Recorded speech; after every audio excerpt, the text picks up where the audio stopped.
তো দেখো গাইস, এখন 10টা বাজে। তো আমি রাত্রে ডিনার করছি। তো দেখো আমি ডিনারে কি খাচ্ছি, যে এখানে একটু ভাত নিয়ে নিয়েছি, আর দেখো এখানে রয়েছে লাউ শাকের তরকারি, আর এখানে রয়েছে চিংড়ি দিয়ে ওলকপির তরকারি, চিংড়ি দিয়ে আর আলু দিয়ে ওলকপির তরকারি, আর এখানে রয়েছে দেখো বাটা মাছের ঝাল পেঁয়াজ রসুন দিয়ে। তো চলো এবার খেয়ে নেব। চলো তাহলে খেয়ে নিই। নমস্কার বন্ধুরা, কেমন আছো তোমরা? আশা করি তোমরা সবাই ভালো আছো। আর আজকে মঙ্গলবার, এখন 10টা বাজে। তো আমি এখন থেকেই ব্লগটা শুরু করছি। সকালে টিফিন হয়ে গেছে। তো সকালে আজকে টিফিন হচ্ছে রুটি আর বেগুন ভাজা। তো চলো এবার দুপুরের রান্নার জন্য আবার আয়োজন করতে হবে। তো চলো এবার আস্তে আস্তে রান্নাঘরের দিকে যাই। তো দেখো আমি চলে এসেছি রান্নাঘরে। তো তোমাদেরকে দেখাই আজকে দুপুরে কি কি রান্না হবে। তো দেখো এখানে চাল ভেজানো হয়ে গেছে, আর এখানে দেখো পার্শে মাছ বার করেছি ফ্রিজ থেকে, জল দিয়ে ভিজিয়ে রেখেছি। বেগুন দিয়ে আজকে পার্শে মাছের ঝোল করব। আর এদিকে দেখো পেঁয়াজ কলি বার করেছি, পেঁয়াজ কলি আলু দিয়ে ভাজা হবে। আর এদিকে বার করেছি ফুলকপি আলু আর পনির দিয়ে একটা কারি হবে। তো পনিরটা এখনো আনা হয়নি, আমি যাব, সামনেই দোকান আছে, দোকান থেকে নিয়ে আসবো। তো চলো তাহলে আবার পরে কথা বলছি।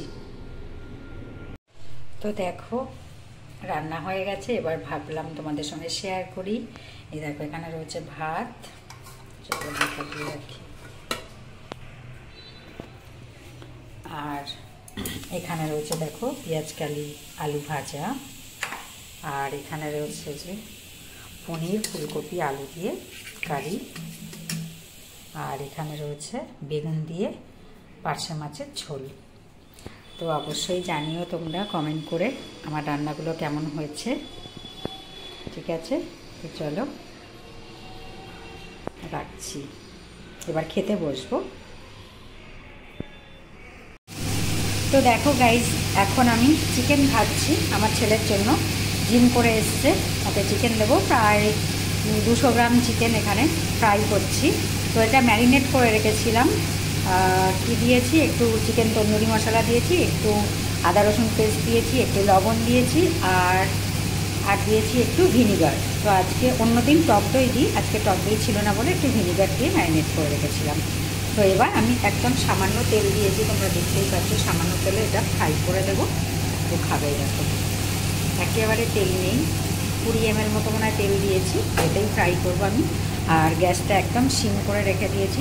তো এইভাবেই আমি চিকেনগুলো ফ্রাই করব, তারপর ফ্রাই করে ছেলেকে দিয়ে দেব। তো চলো আবার পরে দেখা হচ্ছে। তো দেখো এবার আমি চিকেনগুলো একটু উল্টে দিচ্ছি। তো প্রত্যেকটাই আমি এইভাবে উল্টে দেবো, আর এরকম দুই একবার না, 2-4 বার এরকম উল্টে পাল্টে আমি চিকেনগুলোকে ফ্রাই করে নেব।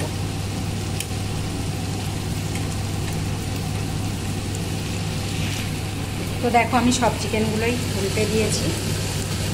তো এটা হালকা ব্রাউন কালার চলে আসবে যখন পুরো ভাজা হয়ে যাবে, হালকা ব্রাউন কালার চলে আসবে। তো পুরো ভাজা হয়ে গেলে তোমাদেরকে আমি দেখাবো।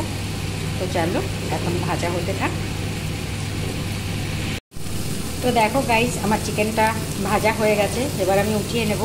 তো দেখো একদম হালকা ব্রাউন কালার এসছে, মানে একটু হালকা ভাজা ভাজা হয়েছে।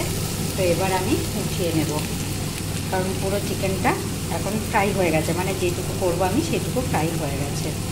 তো এবার আমি উঠিয়ে নেব। তো চলো আবার পরে কথা বলছি। আজকের ভিডিওটা এখানেই শেষ করছি। আশা করি তোমাদের ভালো লাগবে। আর আমার ভিডিওটি ভালো লাগলে অবশ্যই একটা লাইক শেয়ার ও কমেন্ট করে দিও। আর আমার চ্যানেলটিকে সাবস্ক্রাইব করে আমার পাশে থেকো। আর অবশ্যই বেল আইকনটা প্রেস করে দিও, যাতে আমি ভিডিও আপলোড করলে সবার আগে নোটিফিকেশান তোমাদের কাছে পৌঁছে যায়। তো আজকের মতো এখানেই শেষ করছি। আবার দেখাবে নেক্সট ভিডিওতে। ততক্ষণ তোমরা সবাই সুস্থ থেকো আর ভালো থেকো। টাটা।